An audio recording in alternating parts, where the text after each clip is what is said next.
it's important that you put your money where your mouth is. We got to stop all this arguing and talking and yelling and screaming, but then you run down the street and you don't, service the people who are servicing you. And that's what we have to just keep in mind, because it drives me crazy that everybody can talk. Put your money where your mouth is. We're ready. We're prepared. Do not give in to fear. We are fearless. This is not the time to be afraid. This is a time to stand up and fight back and to resist any temptation for them to divide us. We're in this together. The rule of law is on our side. We will not give in, not give up. We will not capitulate. We will not bow. We will not bend. We will survive.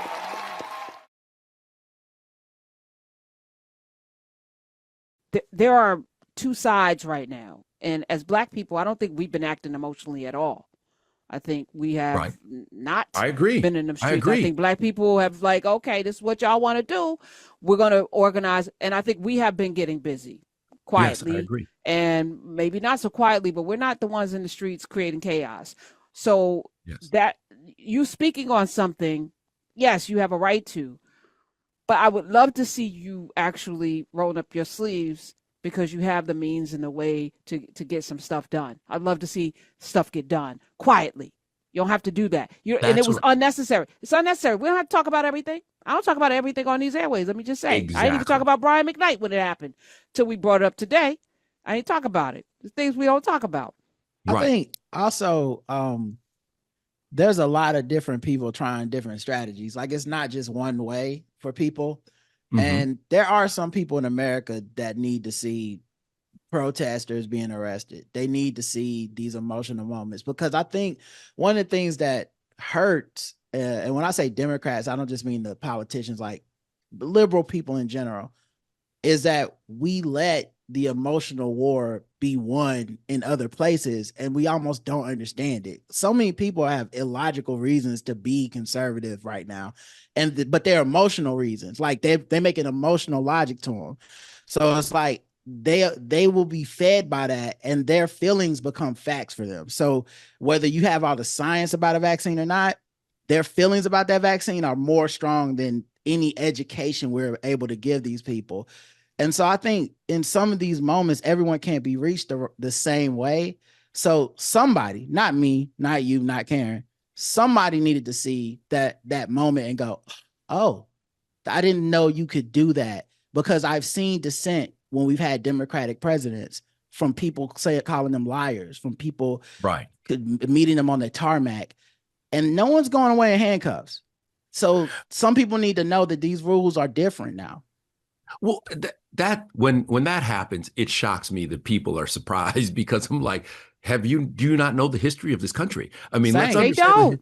They don't, and Kevin. Really don't. And that's shocking. And I will say this, that when people hearken back to the civil rights era, and I go back to my own great aunt, Septima Poinsett Clark, who started the Highlander School, along with Ella Baker. They were teaching people non-violent resistance. That's where Rosa Parks went to be trained. And if you go back and look at all those things, look at the most effective day of them all, Bloody Sunday. When they came over the Edmund Pettus Bridge and those horses and those people came, did anybody throw a rock? Did anybody set anything on fire? What did they do? They stood there with dignity and pride, and then they tried to get the hell out of the way, and they were beaten. That was the most powerful thing ever. Those students who were in Montgomery and getting arrested and other things, those people showed what courage was like. That was courage. And then here's another thing I want to say. Every Sunday, people in cities all across this country can come together. Doesn't matter your party or anything, to watch a football game or go to a basketball game. We can all talk about it. You go down to Alabama, people can talk about Alabama football, and you can be from all different places. But when it comes to politics, then we don't want to hear what you have to say. But that's your same homeboy that you're going to share a beer with while you're sitting in the stands talking about Alabama's defensive stand. We have to figure out how to have these same conversations in an environment where we can listen to each other and not agree, but it's okay. I think it's easier with sports because like who wins the game doesn't affect my life. But I think what we call That politics depends on in a what part lot of the of country you're in. yeah. Well, I'm in the South too. But you know, like I look, my dad's a Duke fan, I'm a Carolina fan, so I know. But at the same time, like, you know, it's hard, I think, for people, like you said, to take the emotion out of it when it's Yes. so very real, affecting their lives. And you're right, you need strategy, you need leadership. I mean, that's what you had on the Edmund Pettus Bridge. You had a plan before anybody showed up. They knew the violence they were expecting. You know, we call it nonviolent protest, but it's just violence on one side, right? But where they knew that violence was coming and they endured it. But that plan also relied on a level of shame in people seeing that. And I do, even when I saw the Padilla get arrested, I went, do you think people have that shame still to go, I saw this and now I feel differently than I did before I saw it? Because it feels like we have less of that around now. People feel a lot more shameless about what they're seeing. But I think the reason with Padilla is because you can spin that as he was the aggressor, and that's how it's being Said spun. the same thing about MLK, man. Well, Same thing well, about him. well, the difference, and I hear you. Yes, Martin Luther King was framed as a agitator, a communist, all kinds of things. But if you notice something, he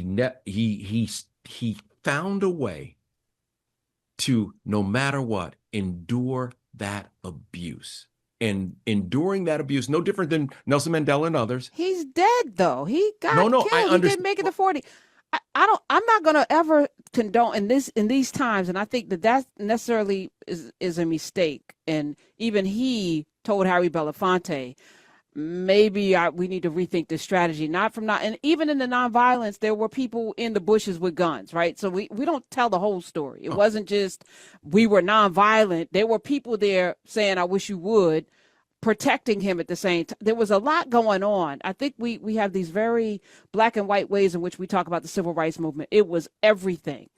It was everything. And then some. Urban League organizing, Ella Baker, the Pullman Porters, everybody was involved there were many strategies. I think to your point, Kevin, we have no leadership because for 50 years, our quote unquote leaders got lulled into the sense of, I'm going to say, like in this grifter mentality. Maybe they didn't mean it, but things, you could yell racism and corporations would throw money at you. And that became Pavlovian at some point, where it was like, oh, okay, we're going to march on you.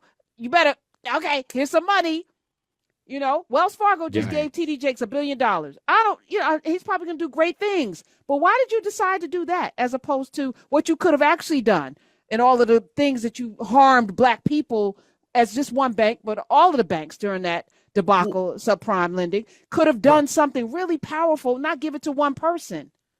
And by the way, it's not just subprime lending; it's also redlining, and it is all of it. That all those loans that were it's hard to really understand the damage it does when someone can't get a bank loan in their own neighborhood. And I don't think people understand that when they come into certain neighborhoods and they say, well, why don't y'all have houses? Y'all tear everything. We weren't allowed to invest in our own neighborhoods.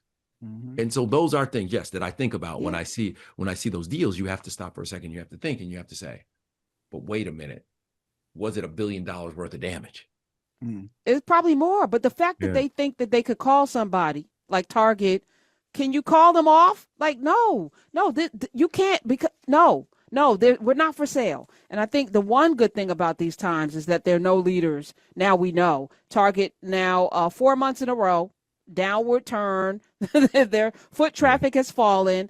I was horrified to learn. I was driving around my neighborhood. They're about to put a Target in my neighborhood. I said, I might stand out there with a picket sign and stare down every Black person. Like, what are you doing? I was like, no. But I feel like as an avatar for what our power can be when we come together and make a decision, we can do this across the board. And I think it can have a really powerful effect. Not one person can you call. Well, I think, and Karen, I think that this is my pet peeve. And whether it comes to your show or other things out there, it's us supporting the things that are beneficial for us.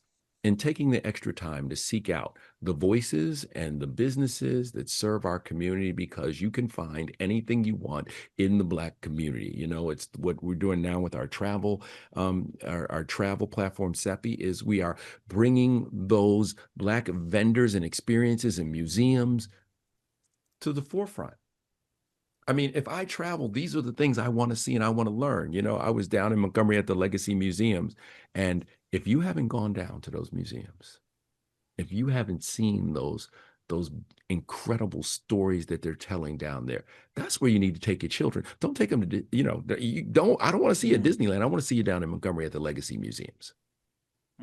How hard is it at this particular juncture to maintain like professionalism, still being liked, navigating like all these different, it feels like every day is like a landmine out here with just like something to say, you know, there's social media, there's all this stuff. Is it harder now to navigate than it was, or has it always been like a tightrope to walk that line and be able to stay authentic to yourself?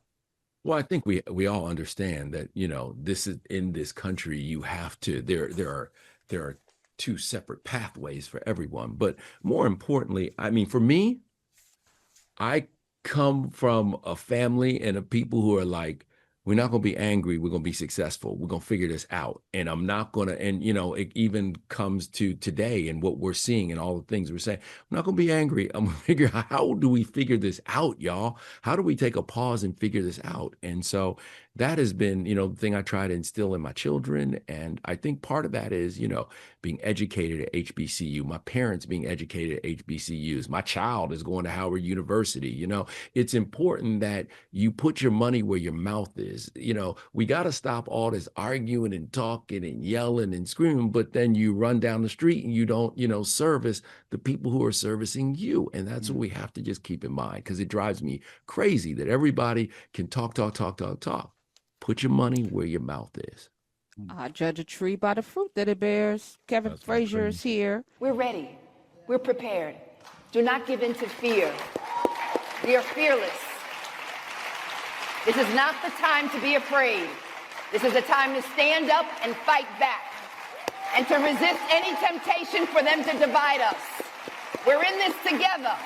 The rule of law is on our side. We will not give in, not give up. We will not capitulate. We will not bow. We will not bend. We will survive.